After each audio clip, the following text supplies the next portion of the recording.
এই সেই ধুলসুরা পদ্মা নদী, হরিরামপুর থানার সর্বশেষ প্রান্ত। এই শেষের দিকেই সারি সারিবদ্ধ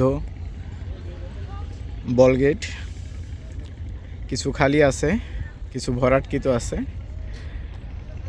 সব কিছু মিলে প্রায় 100 থেকে 150টার মতো বলগেট হবে এখানে ভিড়ে আছে। এই বলগেটের মালিকগণ বা যারা এখানে এই এই চালক হিসেবে আছেন, এটা ব্যবহার বিধি যারা করে থাকেন, তারা একটা এখানে হয়তো বা ওনারা ইফতার করার জন্য আর কি তাদের নোঙ্গর ভিড়িয়েছে।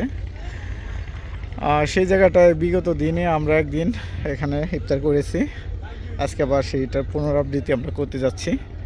সাথে আমরা কয়েক ভাই আছি, আমার বিয়ে আছে, আর ভিডিওতে আপনারা সবাই দেখতে পাবেন আর কি।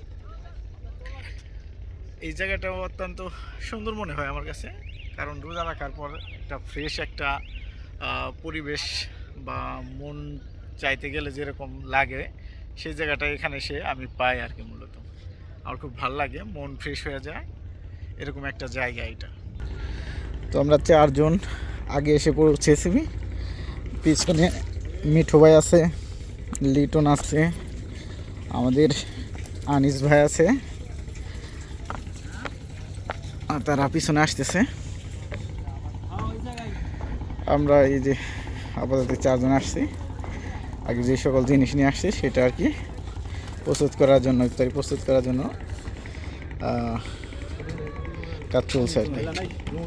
আপনারা দেখতে পাবেন প্রতিটি বল গেটের যে ইঞ্জিনের যে ডেকটা আছে, সেই জায়গাটায় সবাই বসে বসে ইফতারি করার জন্য রেডি হয়ে আছে।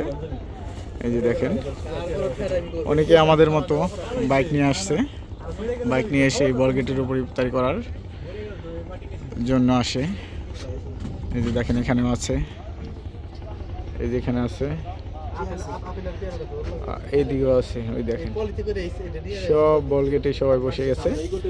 আর মাত্র 5 মিনিট সময় আছে, এর মধ্যেই আজানটি দিয়ে দিবে। বিশাল এই বল গেট ভরে অনেক বালি নিয়ে আসে, ভিটি বালি, আস্তর বালি, এরকম। নদীতে যখন চলাচল করে তখন দেখা যায় যে প্রায় ডুবে যাবে এরকম একটা অবস্থা, ডুবো অবস্থা। তো সেখান থেকেও কিন্তু গভীর নদী দিয়ে এই বলগেট চলে আবার নির্দিষ্ট গন্তব্যে পৌঁছায়। তো আমাদের বাকি লোকজন চলে আসছে, মিঠু ভাই আছে, লিটন আছে, আনিস ভাই আছে, আর হচ্ছে ওর নাম জানি কি ভুলে গেলাম।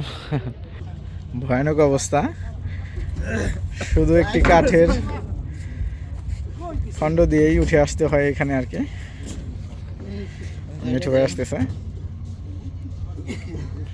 সাবধান। এই তো আমরা সবাই চলে আসছি, ইতিমধ্যে আজান দিতেছে।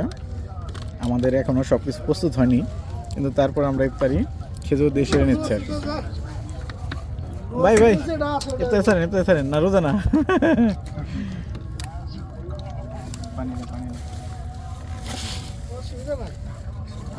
তাহলে আমি নতুন বিষয় নিয়ে যাবো, তাহলে আর থাকুন না।